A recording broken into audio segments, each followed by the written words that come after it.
السلام علیکم۔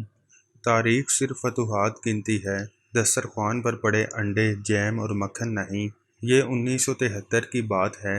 عربوں اور اسرائیل کے درمیان جنگ چھڑنے کو تھی۔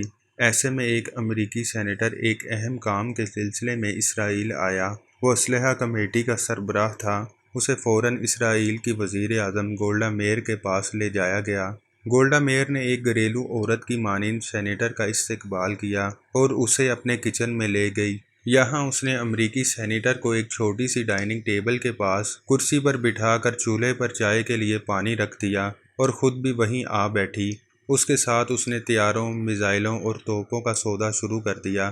ابھی بھاؤ تاؤ جاری تھا کہ اسے چائے پکنے کی خوشبو آئی۔ وہ خاموشی سے اٹھی اور چائے 2 پیالیوں میں ڈالی۔ ایک پیالی سینیٹر کے سامنے رکھ دی اور دوسری گیٹ پر کھڑے امریکی گارڈ کو تھما دی۔ پھر دوبارہ میز پر آ بیٹھی اور امریکی سینیٹر سے ہم کلام ہوئی۔ چند لمحوں کی گفتگو کے بعد بھاؤ تاؤ کی شرائط طے پا گئیں۔ اس دوران گولڈا میئر اٹھی، پیالیاں سمیٹیں اور انہیں دھو کر واپس سینیٹر کی طرف پلٹی اور بولی، مجھے یہ سودا منظور ہے۔ آپ تحریری معاہدے کے لیے اپنا سیکرٹری میرے سیکرٹری کے پاس بھجوا دیجیے۔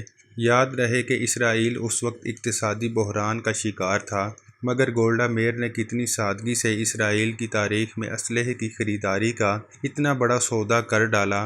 حیرت کی بات یہ ہے کہ خود اسرائیل کابینہ نے اس بھاری سودے کو رد کر دیا۔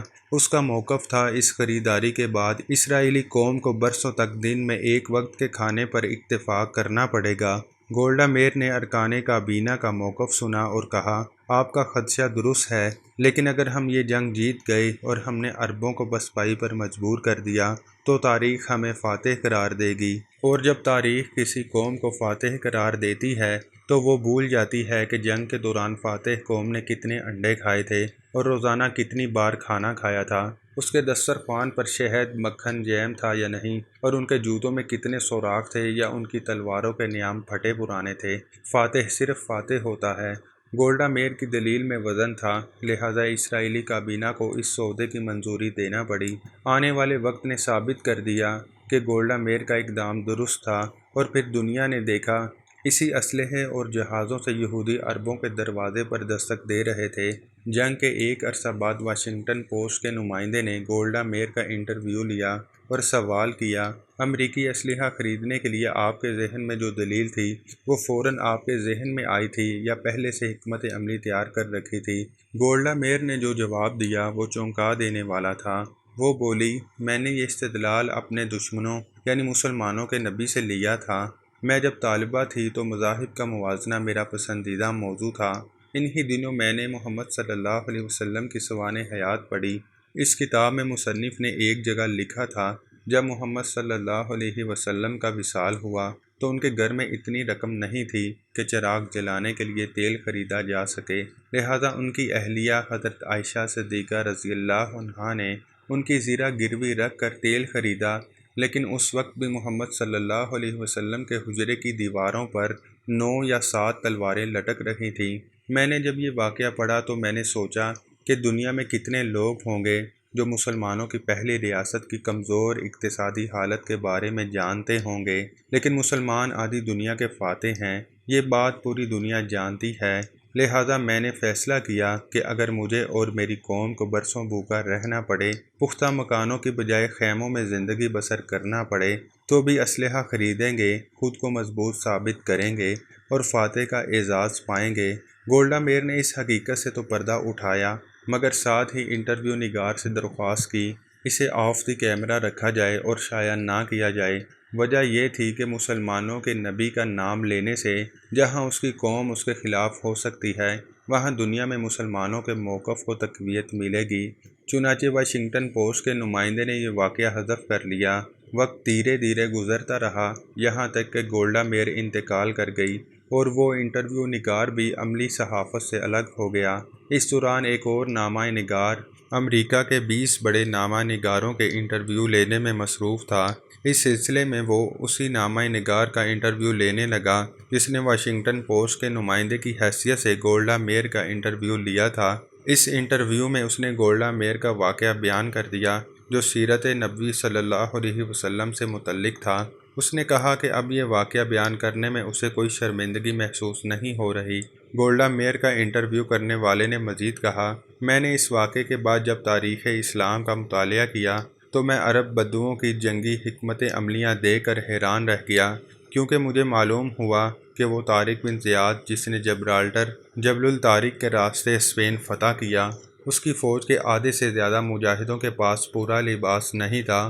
وہ 72 گھنٹے ایک چھاگل پانی اور سوکھی روٹی کے چند ٹکڑوں پر گزارا کرتے تھے۔ یہ وہ موقع تھا جب گولڈا میئر کا انٹرویو نگار قائل ہو گیا کہ تاریخ فتوحات گنتی ہے، دسترخوان پر پڑے انڈے، جیم اور مکھن نہیں۔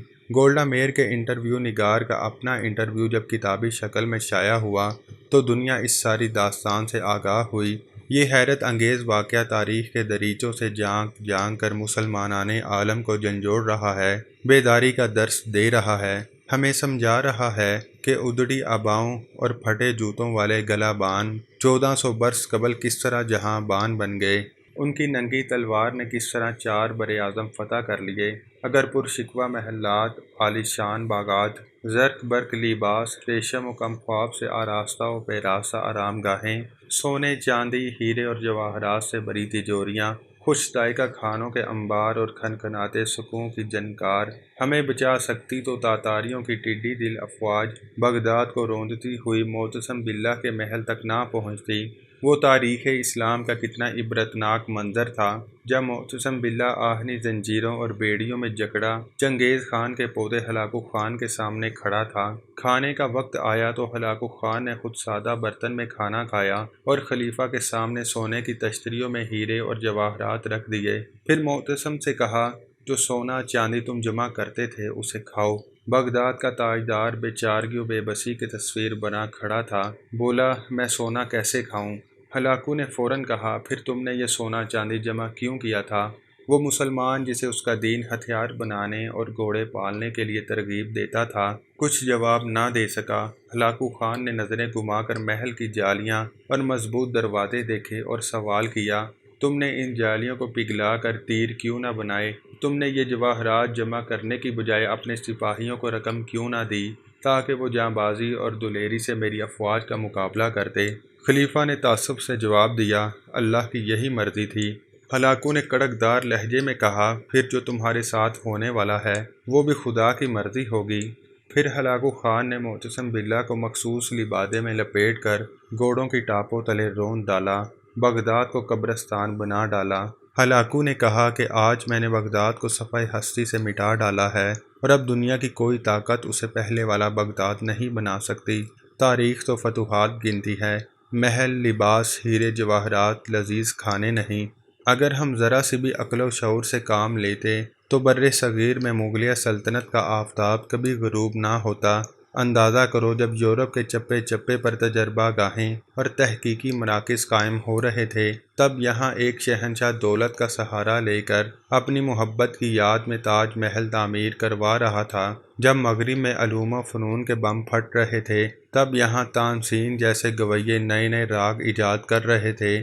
جب انگریزوں، فرانسیسیوں اور پرتگالیوں کے بحری بیڑے بر صغیر کے دروازوں پر دستک دے رہے تھے، ہمارے ارباب و اختیار شراب و کباب اور طاؤس و رباب سے مدہوش ہو رہے تھے۔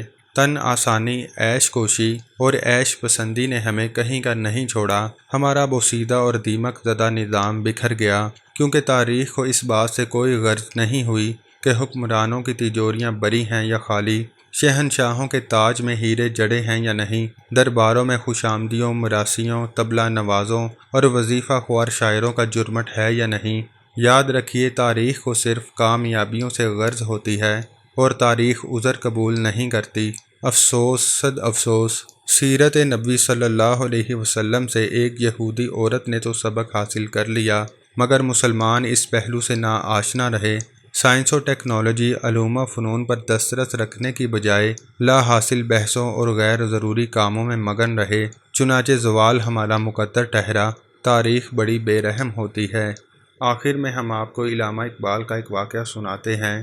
علامہ اقبال یورپ کے دورے پر تھے۔ ایک روز شام کے وقت ایک پارک میں بچوں کو کھیلتے دیکھ کر لطف اندوز ہو رہے تھے۔ اچانک ان کی نگاہ پارک کے کونے میں بیٹھے ایک ایسے بچے پر پڑی جو پڑھائی کر رہا تھا۔ علامہ اقبال کو حیرت ہوئی، کیونکہ وہ بچوں کی فطرت سے بخوبی واقف تھے، اس لیے اس بچے کو پڑھتا دیکھ کر انہیں تعجب ہوا۔ انہیں عجیب لگا کہ کیا ایک بچہ اس ماحول میں پڑھ بھی سکتا ہے؟ انہیں یہ بچہ غیر معمولی لگا۔ وہ اٹھ کر اس بچے کے پاس گئے اور اس سے بولے، کیا آپ کو کھیلنا پسند نہیں؟ بچے کے جواب نے انہیں حیران کر دیا۔ ہم دنیا میں مٹھی بھر ہیں، اگر میں کھیلنے میں وقت ضائع کروں گا تو میری قوم مٹ جائے گی، مجھے اپنی قوم کو بچانا ہے۔ علامہ اقبال نے پوچھا، آپ کس قوم سے ہو؟ بچے نے جواب دیا، یہودی قوم سے ہوں۔ یہ الفاظ اور یہ عزم علامہ اقبال کے ہوش فاختہ ہو گئے۔ ان کا ذہن کسی اور ہی دنیا میں چلا گیا اور آنکھوں سے بے ساختہ آنسو بہنے لگے۔ وہ یونان، اسپین، مصر، ایران کی فتح کی کہانیوں سے لے کر ان کو گنوا دینے تک کی وجوہات کا سفر کرنے لگا۔